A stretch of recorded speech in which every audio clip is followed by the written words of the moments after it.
Bonjour, j'espère que ça va bien. Alors aujourd'hui, je vais commencer ma vidéo en te racontant une petite histoire. Et c'est l'histoire de la naissance de mon fils Jack. En fait, c'est surtout après sa naissance, lorsque nous avons fait le suivi postpartum et qu'on nous a appris soudainement que Jack avait une malformation au niveau de son aorte et qui nécessitait une chirurgie d'urgence. Donc, je vais essayer de garder cette histoire assez brève, mais vous pouvez imaginer à quel point ça a été un grand choc dans notre vie et ça a été définitivement la plus grande épreuve ou une des plus grandes épreuves de ma vie personnelle lorsqu'on a appris cette nouvelle-là et qu'on a dû procéder à faire l'opération. Donc, après l'opération de Jack, on a également appris que pendant l'intervention, il y avait eu la formation d'un caillot de sang, un blood clot, dans sa jambe. Et on nous a annoncé qu'on aurait la responsabilité d'injecter des anticoagulants dans la jambe de Jack 2 fois par jour pendant 6 semaines. Et puis moi, je ne suis pas peureuse je n'ai pas peur des aiguilles, ça ne m'effraie pas particulièrement. Par contre, mon mari Damien, c'est une grande peur qui l'habitait, puis ça fait longtemps que je le connais et je sais à quel point c'est vrai parce que je l'ai vu de mes yeux vus quand il a eu une piqûre lui-même, des prises de sang, et j'ai vu à quel point c'était une réelle peur qui l'habitait. Donc, je savais à quel point pour lui, c'était quelque chose qui l'effrayait. Donc, à ce moment-là, après avoir vécu cette semaine d'émotions ultra forte et intense pendant la semaine qu'on était à l'hôpital pendant et après la chirurgie de Jack, j'étais presque au bout de mon rouleau là, pour ce qui est de ma capacité à contrôler mes nerfs. Et je me souviens avoir dit à Damien, je ne sais pas si je vais être capable de le faire. I don't know if I can do this. Et soudainement, il m'a répondu, Émilie, we're gonna do this together and I'm gonna do the first needle. Émilie, on va le faire ensemble, puis je vais faire la première injection. Ça m'avait un peu jeté à terre. Puis, il a fait la première injection et par la suite, on a alterné à la maison et au début, on était un petit peu maladroit. On avait peur de lui faire mal, on avait peur de mal s'y prendre, mais on savait au fond de nous que notre bébé avait besoin de nous et qu'on devait le faire pour sa sécurité et sa santé. Donc, à force de faire les injections, c'est devenu de plus en plus naturel pour nous. On se sentait de plus en plus confortable. Et au bout de 6 semaines, je vous dirais qu'on était en pleine confiance. On savait exactement ce qu'on faisait et c'était rendu une habitude qui était ancrée dans notre quotidien et on ne vivait plus les peurs qu'on avait vécues au départ. Et la raison pour laquelle je partage cette histoire aujourd'hui, c'est que je veux parler de confiance en soi. Et je veux vous partager des mythes par rapport à la confiance et aussi 7 trucs pour la développer.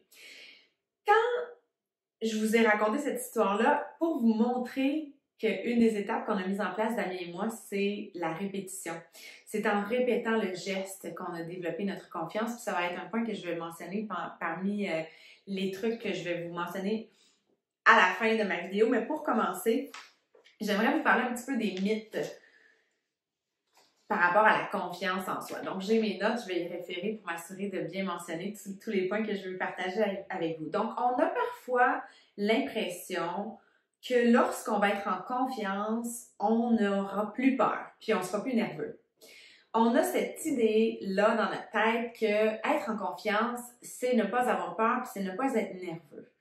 Mais en réalité, la confiance, ça inclut également une peur à laquelle on fait face. Donc, on ne peut pas contrôler comment on se sent. On peut ressentir la peur, mais on peut contrôler nos actions. Donc, les gens qu'on trouve confiants, qu'on qualifie de confiants, eux aussi vivent des peurs, mais ils choisissent de les affronter. Donc, ils ressentent aussi l'angoisse et le stress, mais ils décident de passer à l'action quand même. Donc, on ne contrôle pas ce qu'on ressent, mais on contrôle nos actions et comment on va répondre. Donc, c'est normal d'avoir peur. C'est normal d'être craintif et d'être nerveux, nerveuse lorsqu'on essaie quelque chose de nouveau. Ça fait partie de la vie. C'est normal. Donc, il faut dédramatiser cette idée-là, en fait, ou en fait dédramatiser le fait qu'on a peur, parce qu'il n'y a rien de mal à ça. C'est normal, c'est humain. Là où ça devient un problème, c'est lorsque ça nous bloque dans notre avancement. Lorsqu'on laisse cette peur dicter la façon dont on va se comporter. Alright? Donc, deuxième mythe par rapport à la confiance. On pense qu'il faut accomplir des choses extraordinaires, exceptionnelles pour pouvoir avoir confiance, alors que la confiance se développe dans des petites actions quotidiennes.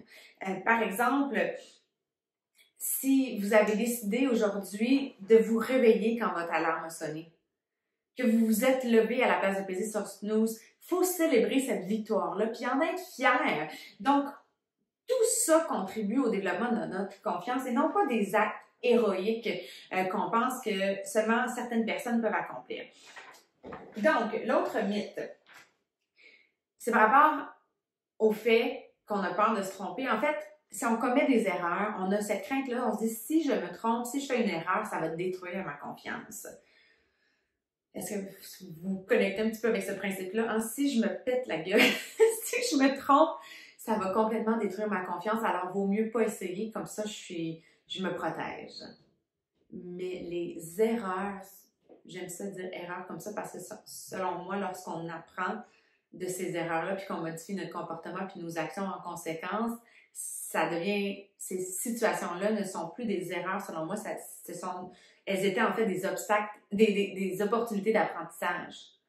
Et ces obstacles-là, ces opportunités d'apprentissage-là, qu'on a peut-être perçues comme un obstacle parce qu'on avait peur, sont en fait les éléments nécessaires pour qu'on puisse s'améliorer dans notre vie.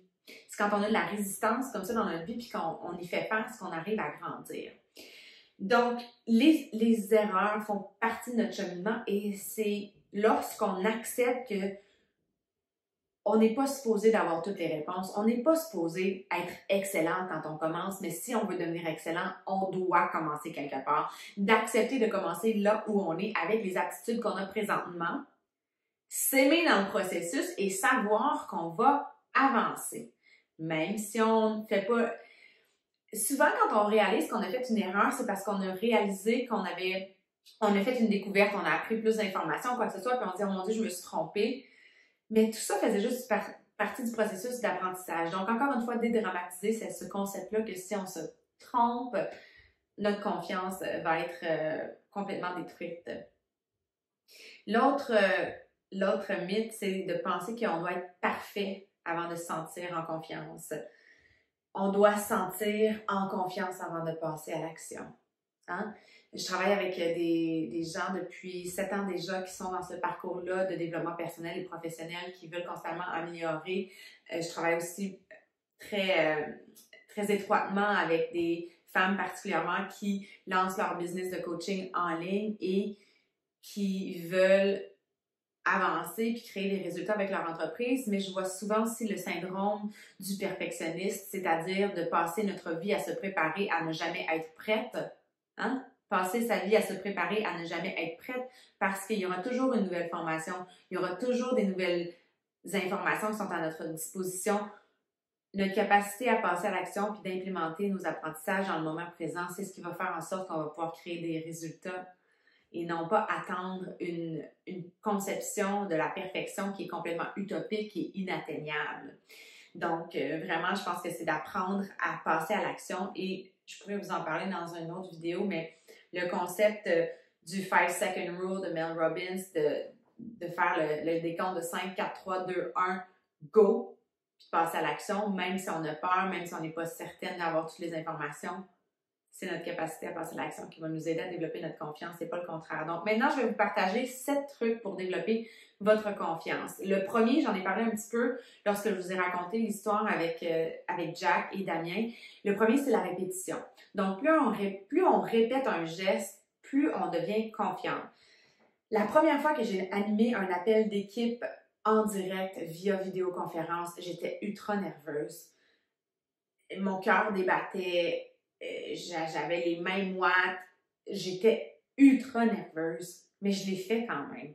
Et plus je l'ai fait, plus je suis devenue à l'aise. La même chose avec présenter sur scène, la même chose avec faire des vidéos présentement. Où est-ce que j'accepte que je vais peut-être me tromper dans mes mots, je vais avoir des hésitations, je vais peut-être... Puis c'est correct.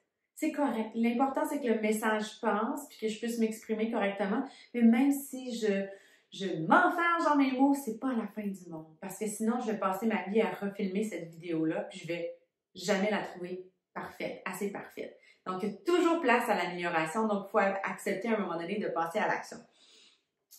Il y a cet exemple-là de Thomas Edison qui a une perception de l'échec qui est complètement différente de ce à quoi on peut penser généralement.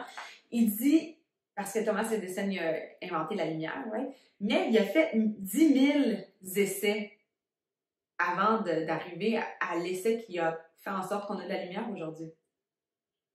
Et il dit, I have not failed, I just found 10,000 ways that won't work. Je n'ai pas vécu un échec, je ne me suis pas trompée, j'ai seulement trouvé 10 000 façons qui ne fonctionnent pas.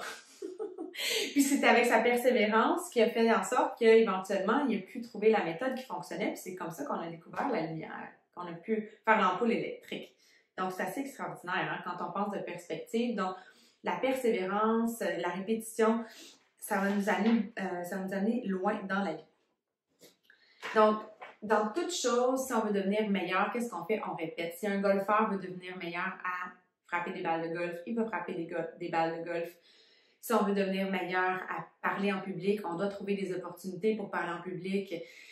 Chaque pas, pour moi, est vraiment une opportunité. Ce qui nous rend inconfortable, c'est une étape à franchir dans notre vie si on veut se rapprocher de notre plein potentiel. Donc, il y a deux façons de percevoir ces peurs-là. C'est qu'on peut les voir comme des raisons d'arrêter, des excuses pour arrêter, lâcher, laisser tomber, ou on peut voir ça comme des tremplins vers un apprentissage qui va nous permettre de se rapprocher de notre plein potentiel. Donc, de vraiment changer notre perspective par rapport à tout ça. Et donc, la deuxième chose que je vais vous partager, c'est le dialogue interne, de changer notre dialogue interne. Vous savez, la petite voix qu'on entend à l'intérieur de notre tête qui nous parle? Peut-être que vous vous demandez de quelle voix qu'elle parle, mais voyons de quoi. Ben, c'est cette voix-là que je parle. Celle qui est en train de te parler présentement. Celle qui, parfois, est très méchante. Moi, j'ai dû travailler très, très fort, en fait, pour reformuler des affirmations, puis en fait, devenir très consciente de mon dialogue interne. Puis, je vous ai parlé dans le livre des 4 accords Toltec, le 5e accord Toltec, d'être impeccable avec nos mots, de ne pas utiliser les symboles contre nous. Puis ça a été un grand apprentissage pour moi. Donc ça, c'est un peu en partie cet aspect-là de la confiance en soi, c'est que je suis très consciente lorsque je dis « je suis » et le mot que j'utilise après « je suis » ou « je ne suis pas » et le mot que j'utilise après, même si l'univers ne comprend pas vraiment les négations, mais surtout le « je suis » et de me questionner à savoir est-ce que cette affirmation-là est positive et si elle ne l'est pas, elle ne me sert pas dans mon avancement. Absolument pas. C'est de l'autoflagellement, c'est de l'autodestruction. On se punit pour je ne sais trop quoi. Mais lorsque j'ai conscience que je fais ces affirmations négatives-là, j'essaie de créer une affirmation opposée. Donc, je vais créer, par exemple, une affirmation opposée qui est positive et c'est elle que je vais répéter. Donc, pour moi, la répétition dans le dialogue interne aussi, puis être extrêmement prudente avec le choix des mots que j'utilise pour définir mon monde, puis aussi pour me définir moi-même. Donc, des généralités, lorsqu'on entend parfois « le monde est »,« les gens sont ».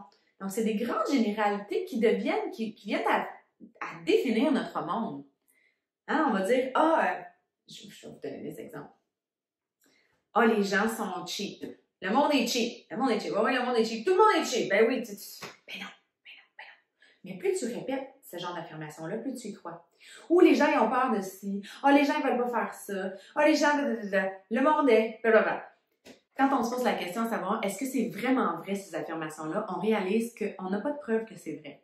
Que c'est nous qui sommes en train de définir notre monde de cette façon-là, mais qu'il n'y a aucune preuve que c'est la réalité, mais qu'on est en train de décider que c'est notre réalité. Donc moi, je choisis de vivre dans un monde qui est beau.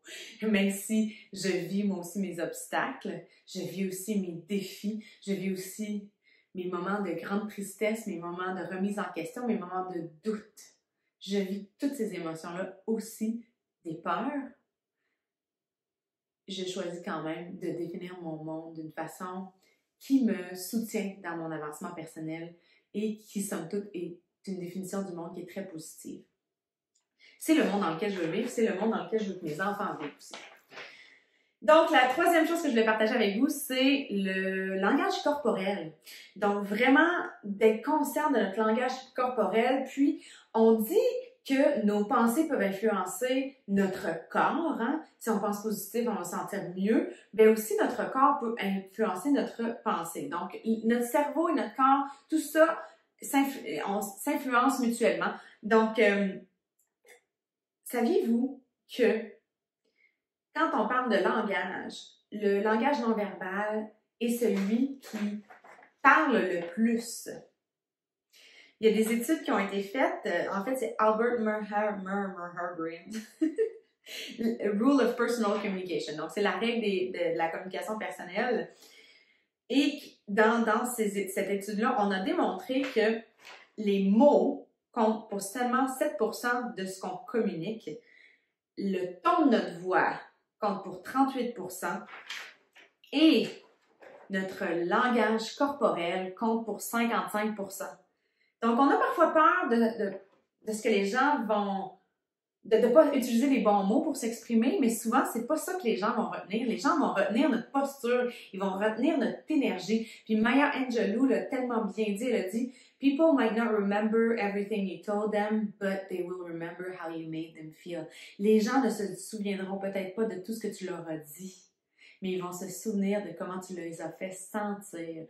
Donc, d'avoir cette énergie-là qui émane de nous-mêmes, cette posture, avoir les épaules droites, tout ça a une influence. Donc, on sait, si on rentre dans une pièce, la tête, le dos courbé, la tête, puis regarder le plancher, ça affecte notre confiance. Donc, d'avoir une posture droite, puis d'avoir une posture d'assurance, ça va aussi envoyer ce message-là à notre cerveau, à notre corps, qu'on est en confiance. Donc, on doit utiliser aussi cette stratégie-là parce que ça nous aide également. Même si on se sent nerveux, même si on a des peurs, même si notre estomac est tout en boule, on fait par notre posture, on inspire, puis on inspire la confiance aussi. On inspire la confiance. Le quatrième truc que je vais vous donner, c'est de donner des compliments. Celui-là, c'est vraiment... Moi, j'adore donner des compliments. J'étais une personne qui était assez gênée en public avec des inconnus.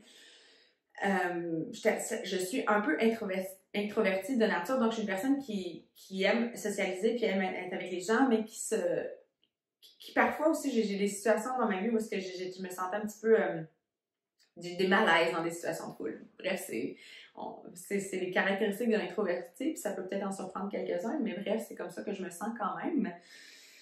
Et il y a des gens pour qui c'est très naturel. En fait, ça fait partie de leur personnalité. Et donc, maintenant, si je trouve qu'une personne a des belles boucles d'oreilles, maintenant, je le dis toujours. Il faut que ça soit un compliment qui est ressenti, mais je le dis toujours. Puis quand on donne un compliment à une personne, tout le monde est content. Quand c'est un compliment qui est vraiment ressenti, qui est vrai, la personne est super contente, ça lui donne un boost de confiance, puis ça nous donne un boost de confiance, tu sais, la personne, elle nous apprécie, fait qu'on se sent aimé parce qu'on a mis de la joie dans la journée d'une autre personne. Donc, je vous mets au défi de le faire. Puis souvent, tu sais, je vais demander, je veux toujours que les gens se sentent bien. Puis tu sais, même quand je parle au service à la clientèle au téléphone, je demande toujours aux gens comment ça va. Puis quand je m'adresse à une personne, quand je veux m'acheter quelque chose, je vais demander « Allô, ça va bien? » Je leur demande tout le temps comment ça va. Puis les gens, des fois, sont surpris parce que c'est pas tout le monde qui prend le temps de leur demander. Puis je vais dire, tu sais, surtout au téléphone, je vais dire « C'est quoi votre nom? » Je vais dire « Merci beaucoup pour votre aide, Myriam, ça m'a vraiment... j'apprécie énormément. » Puis les gens sont très, très reconnaissants de ça. Puis les compliments, ça, j'en suis tout le temps. Je vais dire « Oh, I like your shoes. Oh, I like that shirt you're wearing. Oh, I like your necklace. » Si je l'aime, je le dis. That's it. Voilà. Numéro 5, faire quelque chose de positif pour nous, qui nous fait du bien chaque jour. Quelque chose que tu aimes.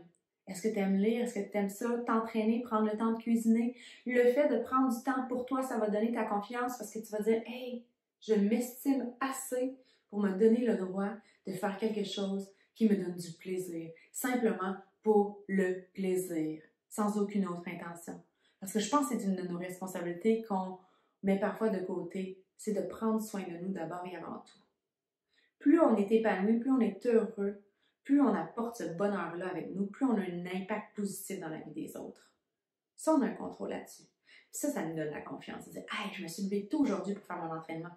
Je me suis levée tôt aujourd'hui pour faire ma lecture quotidienne ou pour faire ma méditation, peu importe ce que ça représente, de se recueillir, de prendre du temps pour nous, d'aller marcher dehors.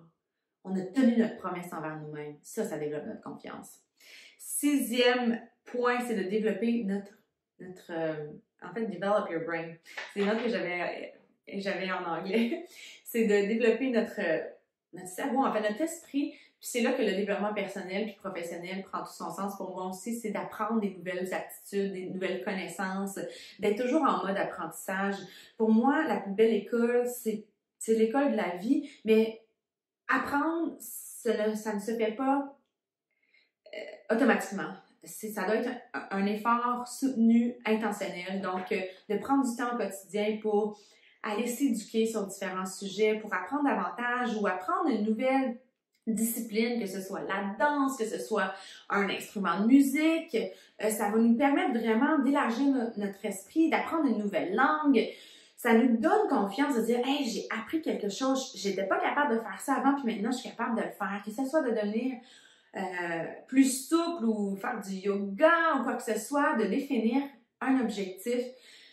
Puis, en fait, j'ai écrit « Développer votre brain », develop your brain, mais je dirais vous développer en tant que personne. Ça a été ça mon point. Vous développer en tant que personne, de vous éduquer constamment, d'apprendre constamment, puis de nourrir votre esprit pour ajouter des outils dans votre coffre à outils, qui est votre coffre à outils pour la vie, qui va vous permettre de vivre encore plus grandement, de vivre pleinement pour pouvoir en profiter au maximum. Et le dernier point que je veux partager avec vous, c'est d'aider quelqu'un à chaque jour. Donc, ça ne veut pas dire encore un acte héroïque de grande bravoure, là, comme sauver quelqu'un dans un incendie. Là, ça ne veut pas dire ça. Ça veut dire ouvrir la porte pour quelqu'un. Ça veut dire rendre service à quelqu'un sans aucune intention autre que de rendre service. Par le pur bonheur de donner.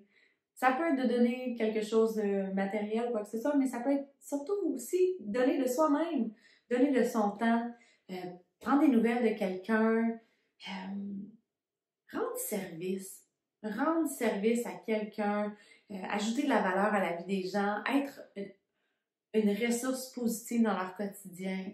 Ça va vous développer votre confiance, vous allez avoir l'impression que votre présence est importante et elle l'est. Votre présence est importante. Chaque personne a un cadeau personnel et on a la possibilité de l'utiliser au bénéfice de ce monde-là. Je pense que de prendre le temps de rendre service, de faire quelque chose, d'aider quelqu'un à chaque jour, ça peut nous aider beaucoup à développer notre confiance. Et voilà, je pense que c'est tout. C'est tout ce que je voulais partager avec vous. Donc, c'est une vidéo un petit peu plus longue aujourd'hui, mais je voulais partager ces 7 trucs avec vous, puis aussi démystifier un peu la confiance. Donc, j'espère que ça vous aide. Laissez-moi en commentaire les points que vous allez travailler davantage ou ce qui vous a allumé, ce que vous avez particulièrement aimé de la vidéo. Et j'ai très hâte de vous lire. Merci pour votre écoute.